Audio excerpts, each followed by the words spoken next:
¿Sabes qué es 5W? Periodismo sobre lo que está lejos y sobre lo que está cerca. 5W es pequeñas historias y grandes explicaciones. Fotografía, contexto, crónicas, Podcast. revistas, libros, denuncia, Las migraciones. la guerra, los derechos humanos, la cultura, El racismo. la pandemia. Oriente Medio, América Latina, Europa, Asia, África. Las socias. La sociedad.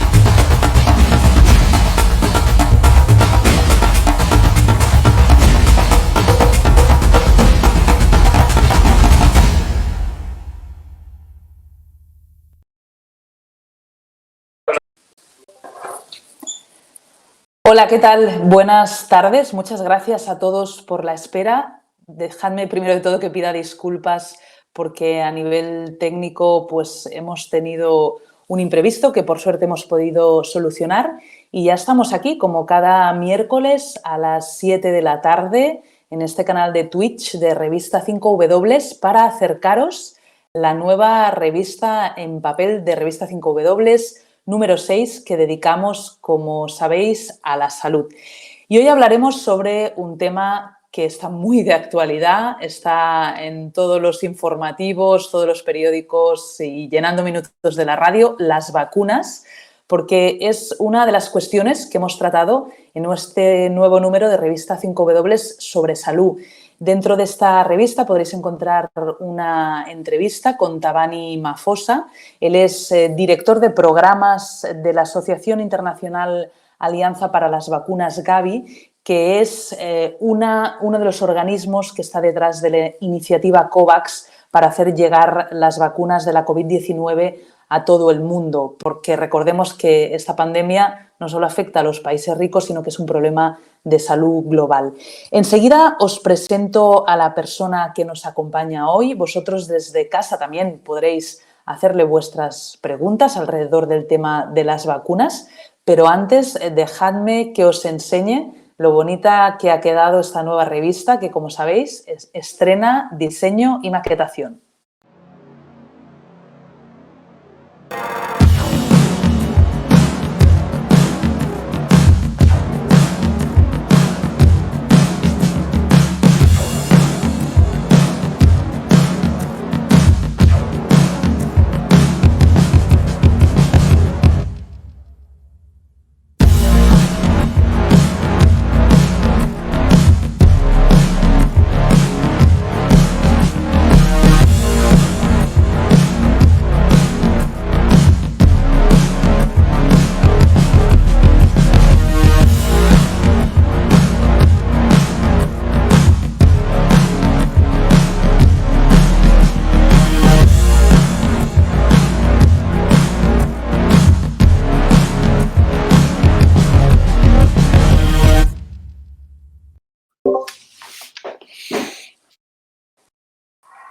Esta tarde tenemos el placer que nos acompañe Rafael Vilasanjuan. Rafael, buenas tardes. ¿Qué tal? Buenas tardes, Nuria. Muchísimas gracias por participar con nosotros en esta presentación del nuevo número de la revista de 5W. Os presento muy brevemente a Rafa. Rafa es director de análisis y desarrollo global del Instituto de Salud Global de Barcelona, IES Global, que está haciendo un trabajo muy importante también para combatir esta COVID-19 con nuevos tratamientos, nuevas vacunas, y también forma parte de la Alianza para la Vacunación Gavi. En concreto, él es miembro alterno del comité de dirección de Gavi, representando a las organizaciones de sociedad civil, y a lo largo de su carrera pues también ha trabajado en Médicos Sin Fronteras, donde ha tenido diversos cargos a nivel nacional e internacional y ha trabajado sobre el terreno en países tan distintos e interesantes como Afganistán, Chechenia, Somalia, Sudáfrica, República Democrática del Congo, Colombia. Y con él vamos a charlar estos próximos minutos sobre la vacunación de la COVID-19. Pero para comenzar, Rafa, te tengo que preguntar sobre la interrupción de la vacunación con la vacuna de Oxford AstraZeneca en la Unión Europea. ¿Qué te parece esta noticia y qué puede pasar mañana cuando la Agencia Europea del Medicamento se tiene que pronunciar si sigue o no con la vacunación con esta vacuna en concreto? Bueno, déjame que lo primero os felicite porque la revista nueva tiene muy buen aspecto, tiene muy buena salud, digámoslo así, ¿no? El número 6, Gracias. dedicado a eso, tiene un aspecto genial, magnífico y además he ido navegando por los diferentes artículos y todos me interesan. Luego, supongo que eso en mi caso es obligado, pero en alguien de quien nos escucha quizás algunos de ellos les parezcan más interesantes que otros. Dicho esto, vamos a tu pregunta, ¿no? ¿Qué está pasando con la vacuna de AstraZeneca? Vamos a ver. Lo primero que está pasando es que se han detectado una serie de casos que podrían tener relación con la vacunación, ¿no? Y esos casos de trombosis cerebral, lo que nos dicen o lo que sabemos de estos casos es, en primer lugar, que son marginales en cuanto a números, es decir, son muy pequeños en cuanto al riesgo que pueden presentar. Estamos hablando de 30 casos en Europa, quizás haya más en los próximos días, pero estamos hablando de 30 casos sobre 17 millones de personas vacunadas. Y eso significa que estaríamos en más o menos en 2 casos por millón de habitantes, lo cual en el prospecto de un medicamento sería muy raro. Es decir, habría que mencionarlo porque en los folletos de medicamentos hay que poner todo aquello que puede tener relación y habría que mencionarlo incluso en el caso de que no descubriéramos una evidencia directa entre la causa y el efecto, es decir, que no se pudiera demostrar. Hay alguna prueba que podría demostrarlo, que es, ¿tenemos más casos de este tipo de trombosis que los que sufre la población no vacunada? ¿O es similar? En el caso de que sea similar, es muy difícil que podamos establecer una relación causal. Por poner un ejemplo, en España se producen 30.000 casos de algún tipo de cáncer, sin que existiera el COVID. Cuando vacuna a la gente, no le vacunan del cáncer, le vacunan del COVID. O si alguien desarrolla un cáncer el día siguiente de recibir la vacuna, es normal que ese caso se repose y es normal que ese caso se investigue como si tuviera relación. Pero si el número de casos no varía sustancialmente, es difícil establecer una relación causa-efecto, a no ser que se descubra por cuestiones de analítica, cuestiones de genética, cuestiones que en el ensayo, en la parte de vigilancia clínica se pueda descubrir. Luego, lo que está pasando es que estos casos han llevado a una revisión de la vacuna. Como es lógico, por varias razones. La primera es porque se ha levantado una alarma. La alarma ha hecho que la Agencia Europea del Medicamento, de alguna manera, se responsabilice de que cuando se regula una vacuna, no se está regulando el antígeno, se está regulando el antígeno más el modelo de producción, más la distribución de esa vacuna, más los lotes que genera, y por lo tanto se hace una vigilancia farmacológica de todo lo que puede conllevar. La Agencia Europea se pronunciará mañana. Es muy probable que, digámoslo así, se puede pronunciar en 3 sentidos. Una, no encontramos ninguna relación, absolutamente ninguna relación. Es más, consideramos que no existe ningún riesgo por el hecho de recibir la vacuna. Lo que deberían hacer los países en este caso es inmediatamente volver a la campaña de vacunación prevista. Puede que, al contrario que esto, la Agencia Europea del Medicamento diga sí encontramos relación. En ese caso hay que evaluar y esa relación genera un riesgo no controlado por el cual la vacuna tenga que sufrir restricciones, incluso prohibición. Existe un cambio intermedio que es el que parece en estos momentos más próximo a lo que está pasando, que es, creemos que con la evidencia que tenemos, en determinados grupos que ya presentan riesgos, la trombosis puede acelerarse. Eso, reportado en el número de casos que tenemos, genera un riesgo X por el cual consideramos que la vacuna se puede seguir administrando siempre y cuando se tenga en cuenta estos grupos y, por lo tanto, no se permita ese tipo de vacunación y se generen algunas restricciones para este tipo de gente. Eso es lo que está pasando en el campo médico. Luego, ¿qué ocurre en el campo político? En el campo político hay países como Gran Bretaña que siguen vacunando exactamente igual que antes. Correcto, sí. Han continuado vacunando con Oxford AstraZeneca. Y hay otros que no. Recordemos una cosa, la responsabilidad sobre la indemnity o la indemnización de las vacunas corresponde a los estados. Luego, algunos estados han decidido que la alarma que esto podía generar requería suspender la campaña de vacunación. Hay que tener en cuenta además otra cosa. Europa no tiene un arsenal de dosis en estos momentos de AstraZeneca. Luego, suspender la campaña de vacunación es dramático porque el riesgo que genera para gente que ya debería estar vacunada y no se vacuna, pues es un riesgo que hay que tener en cuenta, es decir, hay que contar el número de infectados diarios que se cuentan en miles y que a lo mejor algunos de esos, no en miles sino en cientos, se podrían evitar en tanto tengamos esa vacuna. Pero en cualquier caso, la alarma que ha generado y la responsabilidad de los estados ha llevado a una toma de decisiones en cadena, un efecto dominó. El hecho de que Francia y Alemania hayan decidido, pues ha forzado a que Italia, España y otros países. Has mencionado la alarma médica que ha hecho paralizar esta vacunación, también la alarma política. Yo añadiría también la alarma social, porque la gente, como es lógico, está muy inquieta, está incluso asustada. Veníamos ya, sobre todo en los países de rentas más altas, de una desconfianza, de una reticencia a las vacunas que podía poner en entredicho, ¿no? Que la gente aceptase en el caso de la COVID-19, y ahora esto cómo puede impactar, ¿no? En el caso de, pues yo no me vacuno, o si me vacuno que no me pongan AstraZeneca, y a mí que me pongan Moderna o Pfizer. Bueno, esto yo creo que se va a relativizar relativamente en un periodo de tiempo corto, ¿no? O la vacuna sirve o la vacuna no sirve. O la vacuna genera un beneficio o no genera un beneficio. Por lo tanto, ahí no debemos dudar de que la Agencia Europea del Medicamento va a hacer una serie de recomendaciones y por ahí tienen que ir los países, ¿no? El hecho de que exista una cierta reticencia a las vacunas, por otra parte lógica, es decir, que la gente dude de las vacunas es normal porque nos las ponemos cuando estamos sanos, ¿no? Nadie duda del medicamento cuando se lo toma y si abres el prospecto tiene efectos secundarios muy superiores a los que estamos escuchando de la posibilidad de estas dosis en las vacunas, ¿no?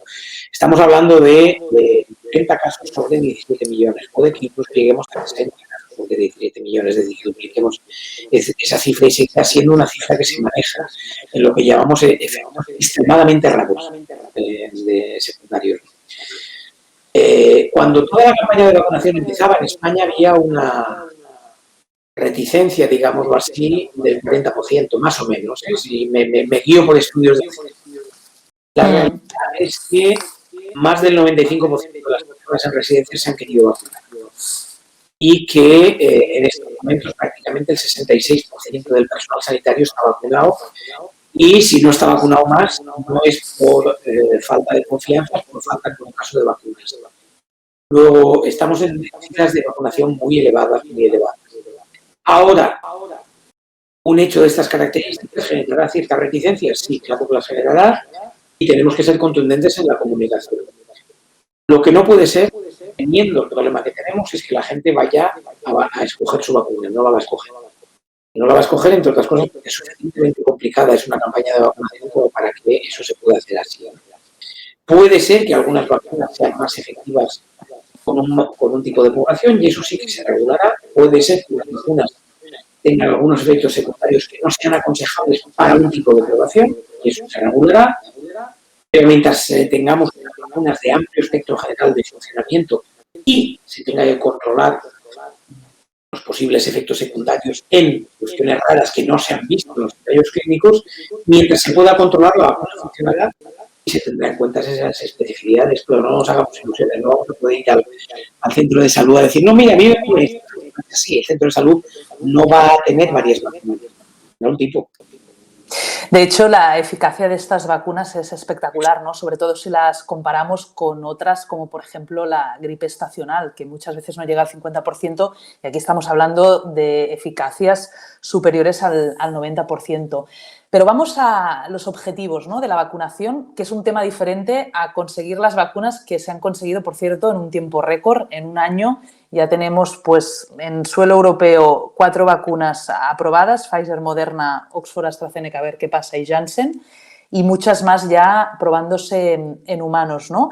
Pero quería ir a la vacunación, a objetivos, y ya que estamos hablando de Europa, otra noticia que ha saltado hoy La Unión Europea ya ha presentado, ¿no?, la Comisión, ese pasaporte inmunitario para viajar en verano, teniendo en cuenta, y Ursula von der Leyen hoy lo repetía, ¿no?, que vamos a inmunizar al 70% de la población europea de cara a verano. ¿Qué sentido tiene? ¿Tiene algún sentido este pasaporte inmunitario? Sobre todo si no se llega a ese 70%, porque al ritmo que vamos no sé si vamos a llegar. Bueno, evidentemente el hecho de lo que ha ocurrido con AstraZeneca pone también en cuestionamiento, ¿no? Claro. Campaña de vacunación, digámoslo así, más normal. A ver, el pasaporte está aquí. Está aquí. Ya lo tenemos, la Unión Europea lo va a regular y eso significará que en ese pasaporte es muy probable que haya diferentes variables para si estás vacunado, si tienes anticuerpos porque has enfrentado la enfermedad y no estás vacunado, o si requiere que hagas un PCR o que tengas un PCR hecho en las últimas X horas o X días. A ver, el pasaporte de vacunación puede ser una herramienta que funcione para algunas cosas. Lo que no puede ser es una herramienta que discrimine. Es decir, en un espacio legalmente constituido, Unión Europea, Estado español, no puede haber una serie de restricciones para una gente que no es que no se haya querido vacunar, es que no le hemos dado la oportunidad de vacunarse. Eso es diferente. Es decir, nuestra Constitución en España dice que tenemos todos los mismos derechos. Luego, no puede haber una condición por la cual no nos podamos movilizar si otros se movilizan. Porque a una serie de gente no se les ha ofrecido la vacuna.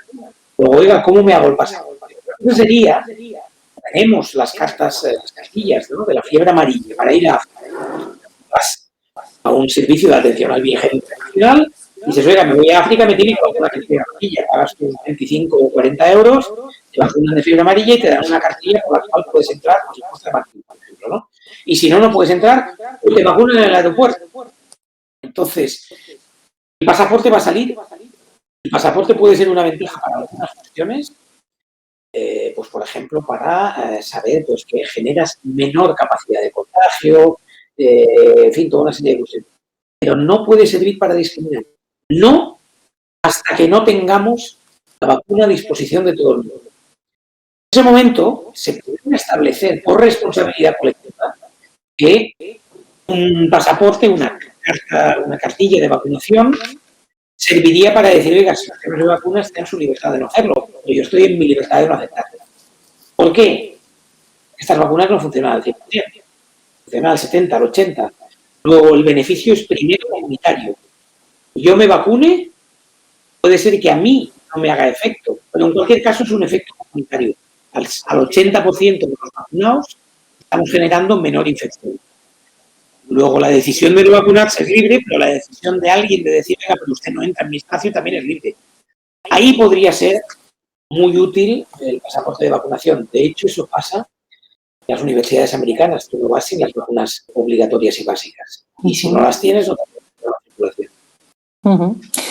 Ahora mencionabas, ¿no?, la discriminación, ¿no?, ese peligro que puede conllevar una herramienta que, en principio, la idea es que nos facilite la vida, ¿no?, como el pasaporte inmunitario. Pero vamos a hablar de la discriminación, ¿no?, de la vacunación, de cómo se está distribuyendo estas vacunas a nivel global.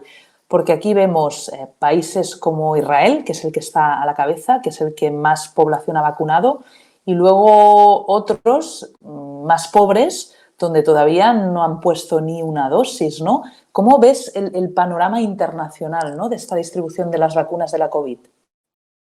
Sí, lo veo muy complejo, ¿no? En estos momentos, efectivamente, como decías, Nuria, ¿no?, hay países que todavía no han empezado con las primeras dosis, ¿no? Y hay algunos que, aunque han empezado y hemos visto las fotografías y estamos todos encantados, yo el primero, que estoy en el comité de dirección de la internacional de la vacuna, pues estamos encantados de haber llevado 600.000 dosis a Ghana, pero 600.000 dosis a Ghana es muy poquito y ya hemos llevado también unos cientos de miles de dosis a Kenia y han empezado a llegar a la República Democrática del Congo y también a Jordania, algunas incluso a campos de refugiados.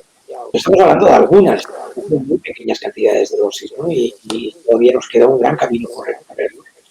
Aquí hay varias cosas, ¿no? La primera es, no nos engañemos, nuestros países han jugado la carta nacionalista, es decir, han dicho, mientras yo tenga vacunada toda mi población, el resto ya veremos, ¿no? Y estamos hablando incluso de llevarles los remanentes, de cuándo llegarán esos remanentes cuando aquí no hemos llegado a ese 70% que más o menos sería lo que dice inmunidad del grupo. Luego, ahí está la plataforma COVAX y la entrevista en la revista está muy clara con Tabani Fosa. Bueno, pues en el sentido de cuál es la misión. La misión es llevar un 20%. De hecho, una pequeña primicia, ¿no? Pues estamos debatiendo en este momento si se podría alcanzar el 30% este año, en base a una nueva aportación de fondos y de recursos, ¿no? Y en ese sentido, bueno, pues va a haber una cumbre. Precisamente el cambio de administración en Estados Unidos está jugando un papel determinante. Es muy probable que esa cumbre tenga lugar en Estados Unidos y que vayamos a buscar un proyecto más ambicioso, que no acabe en 2021, que vaya a más largo plazo, porque lo que tenemos en estos momentos que entender es no vacunar al mismo ritmo. En otros países significan tres cosas. La primera, las fronteras. Es decir, si toda Europa está vacunada, fuera de Europa tenemos el norte de África no vacunado, toda África no vacunada y especialmente en el caso de España, Latinoamérica vacunada en niveles muy bajos, lo que tenemos es un riesgo de que nos vengan y transmitan la enfermedad, la misma, transmitan el virus, ¿no? Y que nuestras vacunas, que no cubren al 100% y que además no estaremos vacunados al 100%, pues que sirvan, pero que no sean suficientemente. La segunda, en estos países de escasa vacunación el virus llega más fuerte. ¿Vale? Tengamos unas variantes para las cuales nuestras vacunas no sirvan. Luego estamos generando un virus más resistente, estamos generando un problema todavía mayor. Y la tercera, en todos estos países la realidad es clarísima estos días. Tú vas a hablar con las autoridades y te dicen COVID, pero se está olvidando la vacunación rutinaria. Por lo tanto, podrían venir otros tipos de enfermedades, sarampión, meningitis, neumonías, enfermedades víricas, bacterianas, para las cuales una vacuna ha funcionado, está funcionando, y sin embargo, el hecho de haberla olvidado, porque estamos fijándonos únicamente en COVID, hace que todas estas enfermedades se hagan más resistentes y generen los virus. Luego, no estamos seguros hasta que estemos seguros todos. Es verdad que podemos vivir un poquito mejor si el concepto de fronteras consideramos que funciona. Pero es una ilusión del momento, no es la realidad de lo que nos pasa. Luego tenemos que ir a por todos los países. Me gustaría subrayar, por eso el titular que nos acabas de dar, ¿no? Porque sí que es bien conocido que Gavi, esta Alianza Mundial para la Vacunación, tiene el objetivo de cubrir el 20% de la población mundial este año gracias a la distribución de 2.000 millones de vacunas. Y ahora nos acabas de avanzar que este objetivo se podría ampliar hasta el 30% y entre otros motivos está la implicación de Estados Unidos, ¿no? Bueno, a ver, yo diría que primero estoy diciendo temas que todavía estamos debatiendo, porque lo que estamos diciendo es el 20% al puesto. Estamos pensando si esto puede expandirse al 30% y Estados Unidos está jugando un papel determinante en apostar por una plataforma internacional que sea capaz de dar respuesta a los países que no pueden dar respuesta. La unión de todos estos factores se verá dentro de 10 días, es cuando tiene lugar el día 29 el patronato, el comité de dirección de la vacuna, el día 22, el lunes, tenemos reunión del comité de dirección en donde vamos a ver hasta dónde se puede llegar, pero si un 20% no colma las aspiraciones de la mayoría de países. ¿No? Totalmente. Sí, sí, pues estaremos pendientes a ver si esta noticia se acaba confirmando, que sería una muy buena noticia.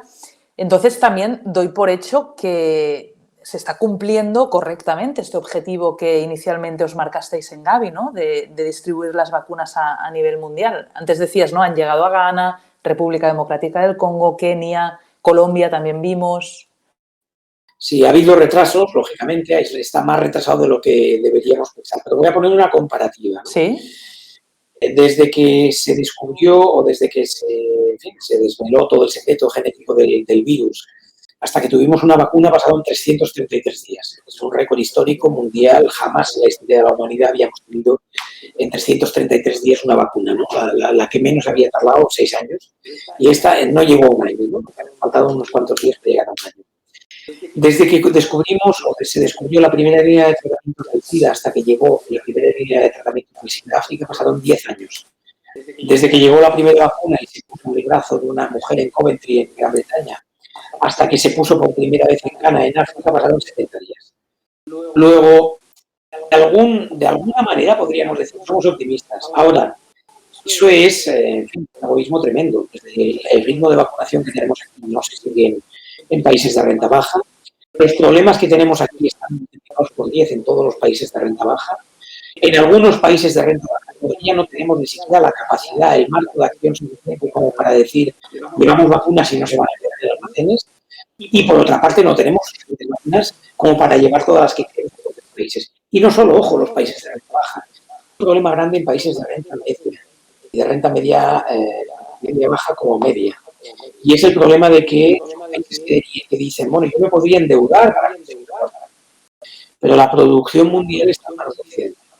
Toda la producción de vacunas occidentales y laboratorios de aquí está quedando en manos de Estados Unidos, Unión Europea, Australia y Japón. Más Suiza, más Gran Bretaña, que os pongo a veces en la Unión Europea, pero son países que están aquí, más países nórdicos que no están incluidos en la Unión Europea. Occidente, para que nos entendamos. Bien, es muy difícil acceder a esta zona, muy difícil acceder si vives, por ejemplo, en Ucrania, si vives, por ejemplo, en Chile. ¿Qué está ocurriendo? Pues que se ha abierto toda una geopolítica de vacunas. La mayoría de estos países van a COVAX y le dicen, COVAX tiene dos facilidades. La de los países de renta baja, espera Correcto. de países de renta alta y que pagan las vacunas para que les lleguen, y las de países que se pueden financiar sus vacunas y que acuden a su propia financiación, a su propia capacidad fiscal o a préstamos de los bancos internacionales, Banco Mundial, Banco Europeo, Banco Interamericano, etc. En estos países dicen, yo podría pagar, pues menos claro, ¿dónde compro? Si está todo agotado, nadie me puede facilitar compromiso de dosis hasta dentro de un año. ¿Qué ocurre? Que estos países han recibido a China y a Rusia, que son los dos países que tienen vacunas y que están jugando un papel geopolítico. Pues en muchos casos con pura estrategia política detrás, en otros con una estrategia comercial detrás, ¿no? O en algunos casos una estrategia mixta, ¿no? Yo te vendo vacunas a un precio razonable y al mismo tiempo me permites que yo tenga una relación. Esto lo estamos viendo muy claro en alguna Ucrania, que es un país clarísimo.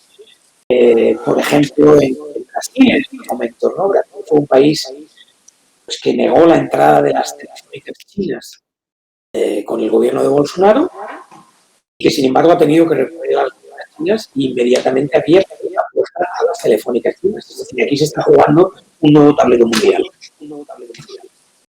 Absolutamente. Ya has sacado muchos temas que me gustaría ir planteándote enseguida, pero ahora que comentabas, ¿no? La mayoría de las vacunas se están produciendo en los países ricos, que son los que acaparan la mayoría de dosis. Tenemos la India, que es un gran productor de fármacos, un gran productor de vacunas. Se ha hablado mucho de una suspensión temporal de las patentes de estas vacunas para aumentar la producción. Se ha hecho la solicitud a la Organización Mundial del Comercio. ¿Esto podría cambiar la distribución global de las vacunas? Podría, pero no se va a producir. Lo hemos de decir claro. No, yo creo que cuando se presentó a la Organización Mundial del Comercio, claramente ya esta solución o esta posibilidad se descartó y se presentó antes en la Organización Mundial de la Salud y también se descartó. Es decir, aquí tenemos varias cosas diferentes. El sistema de innovación y desarrollo no acaba de funcionar, tiene muchos problemas, ¿no? Entre ellos, el sistema de patentes genera muchos problemas. Genera también algún beneficio, pero genera muchos problemas. Ahora bien, nadie ha diseñado una alternativa suficiente como para que los países en donde está el grueso de la industria de desarrollo de vacuna se sientan suficientemente confortables como para decir vamos a cambiar el sistema. Nadie ha diseñado ese sistema. Por lo tanto, en medio de la pandemia, es muy difícil que esto se pueda cambiar.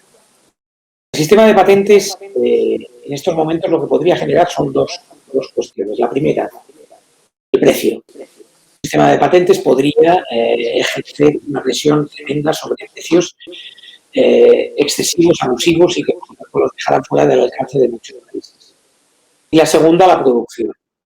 En cuanto a la primera, solo es así cuando hay muy pocas vacunas, cuando hay muy poca competencia. Es decir, en el caso de la neumonía, donde existían 2 vacunas, los laboratorios se pusieron de acuerdo para definir el precio. La vacuna costaba entre 10 y $12. el precio de la vacuna de neumonía vendida incluso a países que trabaja ese precio. Bien. Hasta que llegó un genérico, y ese genérico en la India se produce una vacuna a $2. Y entonces esas dos mismas compañías bajan su precio también.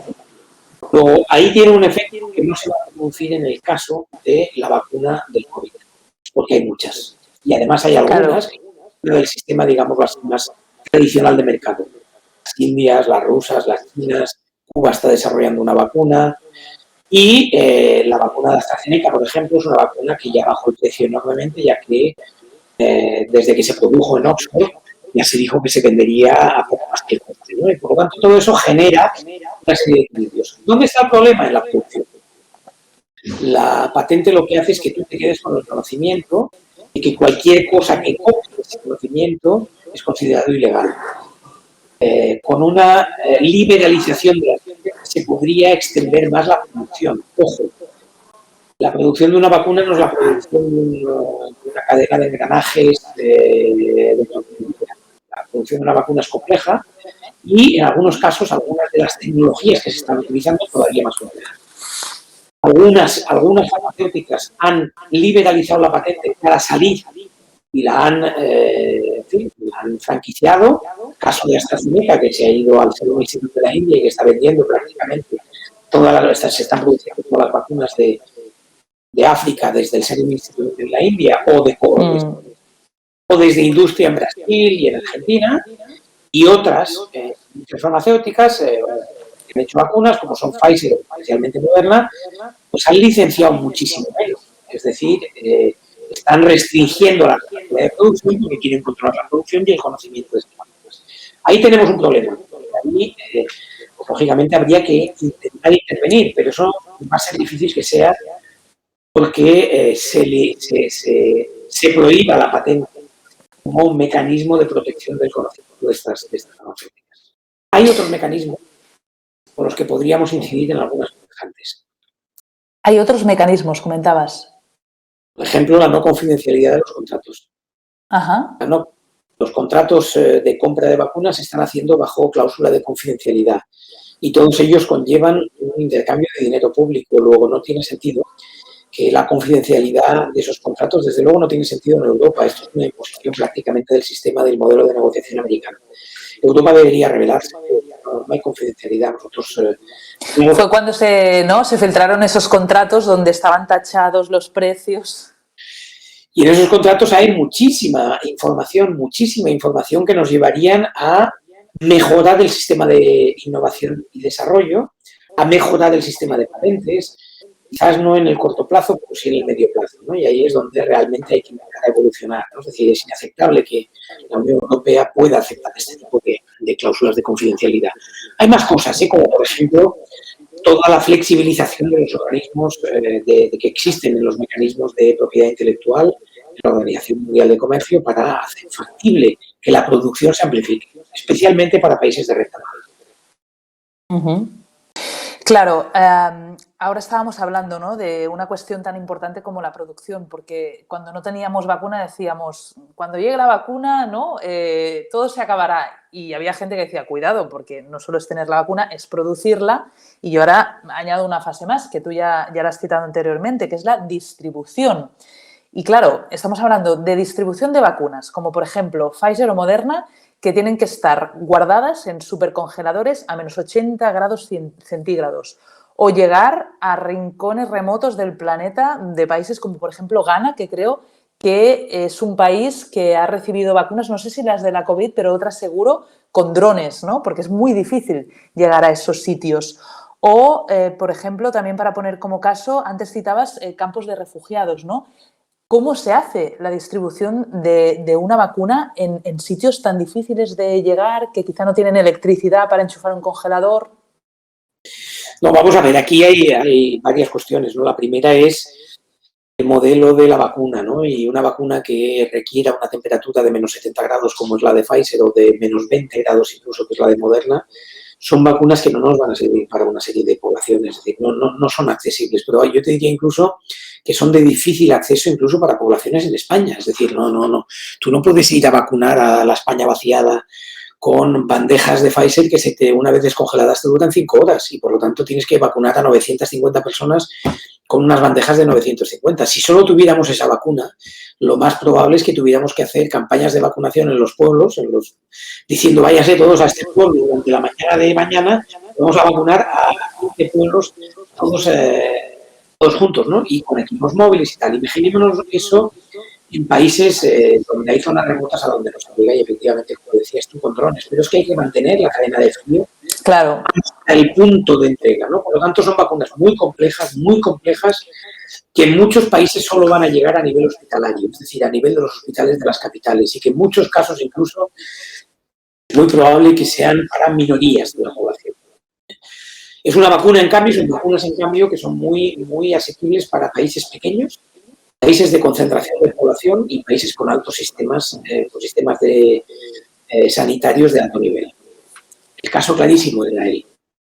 Es decir, es un país con población muy concentrada, unos sistemas de salud de nivel absolutamente de primer nivel mundial, con una logística militar. No olvidemos que es un país que vive en emergencia y que, por lo tanto, tiene una logística militar no solo para lo militar, sino también para la distribución de alimentos, para la distribución de materiales de seguridad y para la distribución sanitaria, ¿no?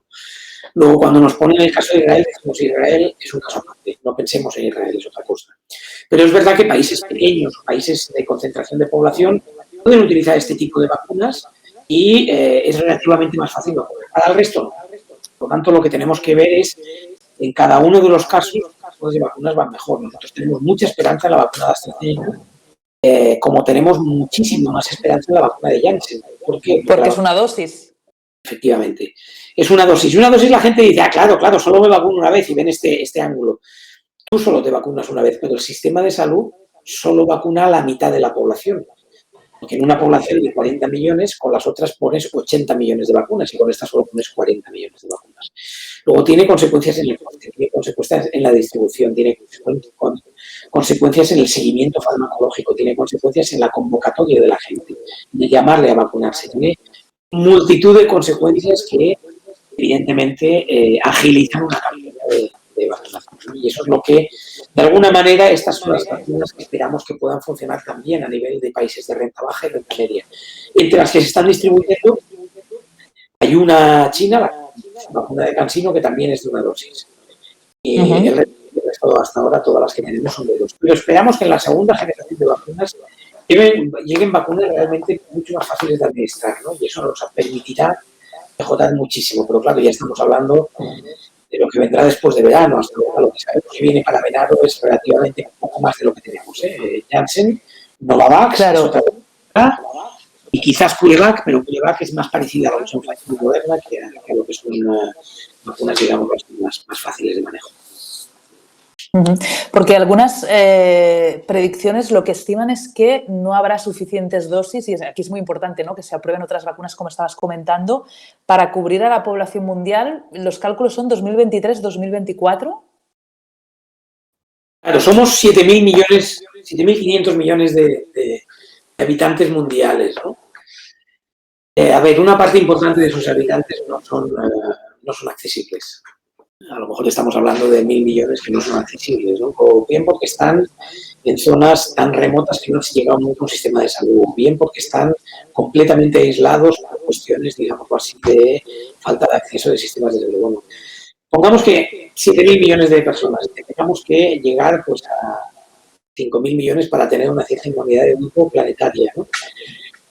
Y si estamos hablando de estas cifras y teniendo en cuenta que anualmente solo se pueden producir del orden de los 5.000, 6.000 millones, porque una parte importante de todas estas vacunas va a quedar sin poder ser utilizada pues, por la propia cadena de distribución, de cadena logística, pues lógicamente el cálculo sería que durante 2 años y medio no podemos vacunar a toda la población. Si a eso añadimos que vamos a vacunar mucha más gente en Occidente durante el primer año y el primer año y medio, es decir, que solo después del primer año y medio va a llegar al resto de población.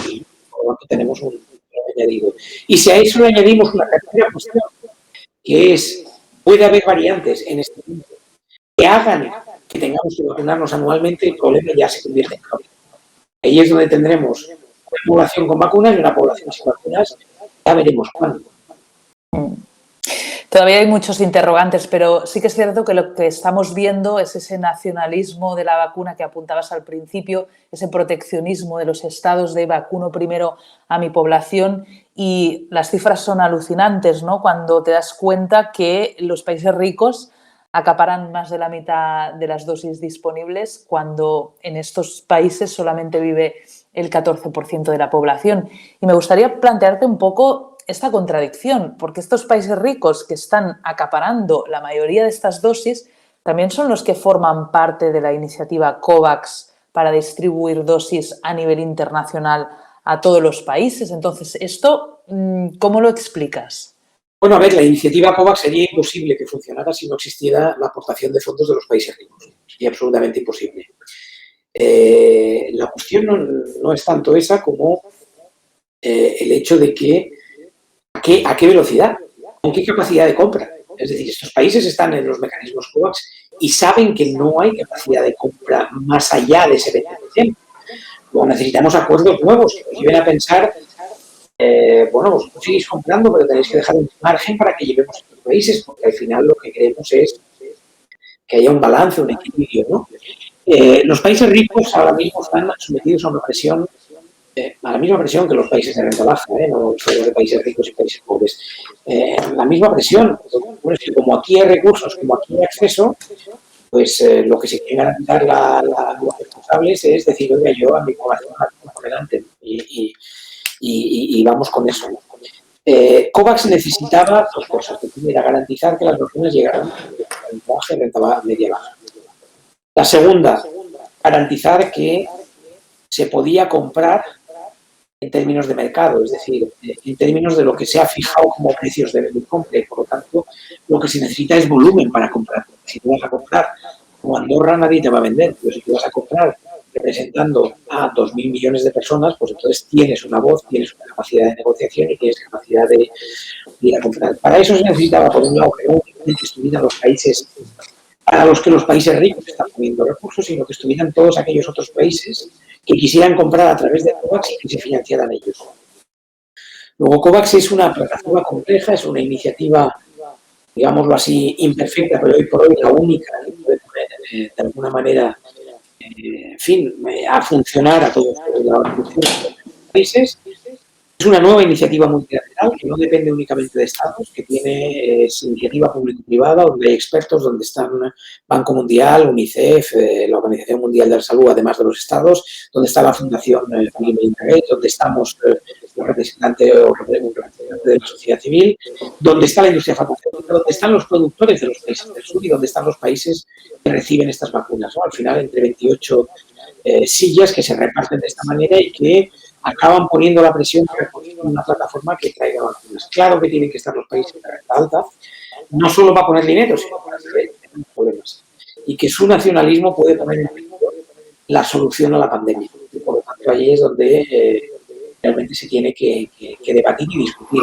Es que consigamos resultados esperados, no es fácil.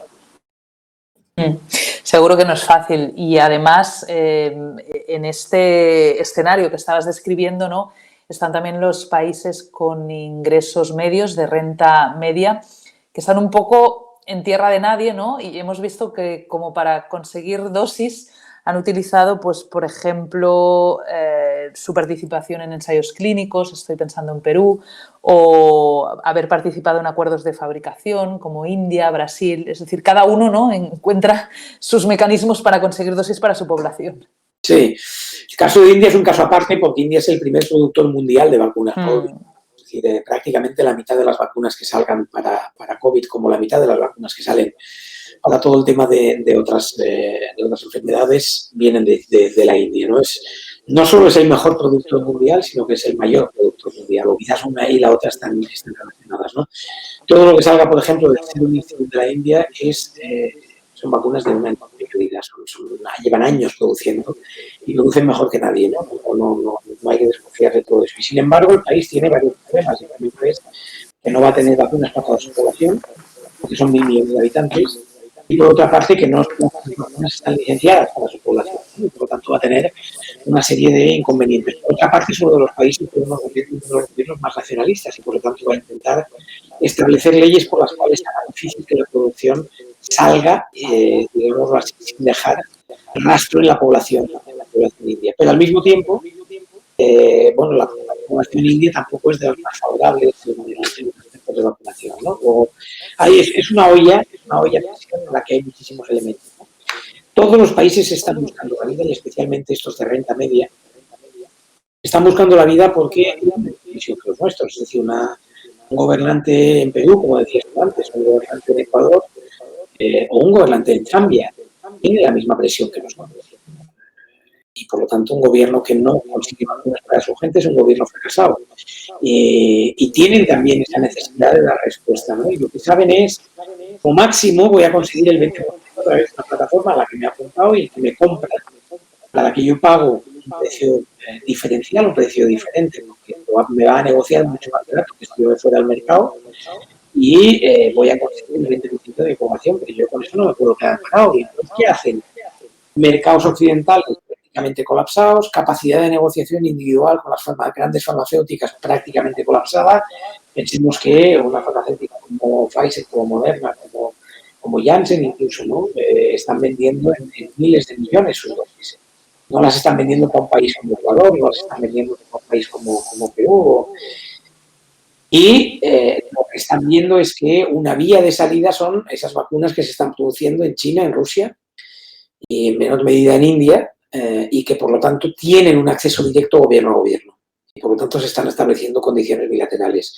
Yo permito que tú me compres vacunas, a mí al mismo tiempo me hago amigo tuyo y estamos en una relación comercial, pero al mismo tiempo política, ¿no? Estamos viendo grandes cambios en ese sentido, ¿no? Rusia, por ejemplo, está entrando en Latinoamérica de una manera muy fuerte, como no había entrado antes con ninguna otra estrategia. No ya en Venezuela y en Cuba y en estos países que se consideran que estaban próximos, sino que México y Argentina están viviendo de la vacuna rusa en estos momentos, ¿no? Y eso significa un intercambio de relaciones políticas muy elevada. Chile está viviendo de la vacuna china y, por lo tanto, también está significando un cambio de relaciones. Brasil, como explicaba antes, ¿no? Luego hay todo un juego político que está ahí metido, porque estos países, lógicamente, van a buscar la vacuna. Es lo único que les pide su población. Y, en ese sentido, van a tenerse que buscar la vida en tanto en cuanto haya una plataforma internacional que les garantiza de momento el 20, ya veremos si más, pero no mucho más, y quieren más.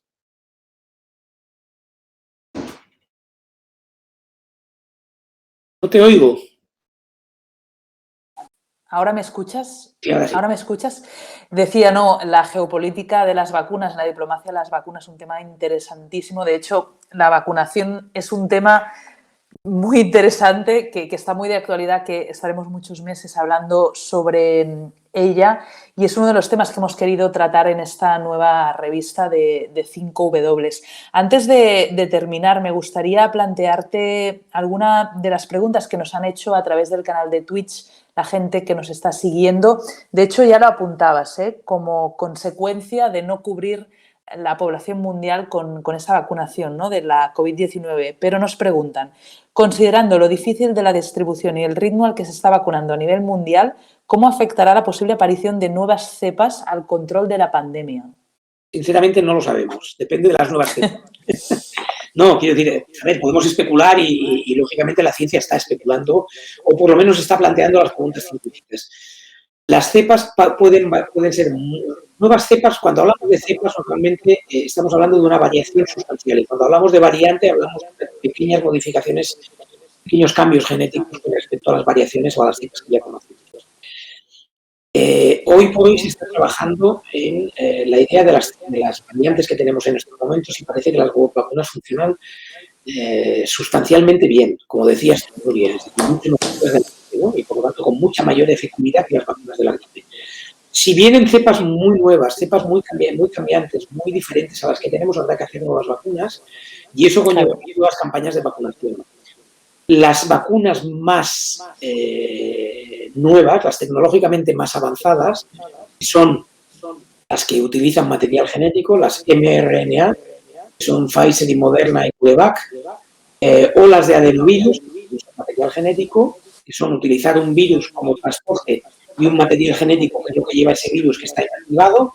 He oído, AstraZeneca es un virus de chimpancé, normalmente son virus de mamíferos que no nos afectan, que no nos afectarían, pero a los que les ponen una carga genética para que llegue hasta nuestras células, y esa carga genética es la que hace. Esos dos tipos de vacunas son relativamente fáciles de cambiar, porque solo se cambia el material genético, no se cambia todo lo demás.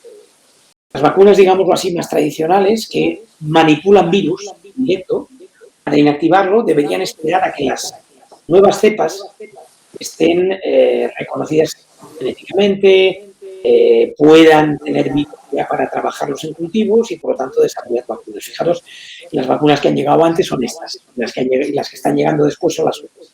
Luego, en teoría, con nuevas cepas habrá que hacer nuevas vacunas, como pasa con la gripe. Cada año es una vacuna nueva, cada año tiene en cuenta las cepas dominantes y sobre esas se construyen las vacunas.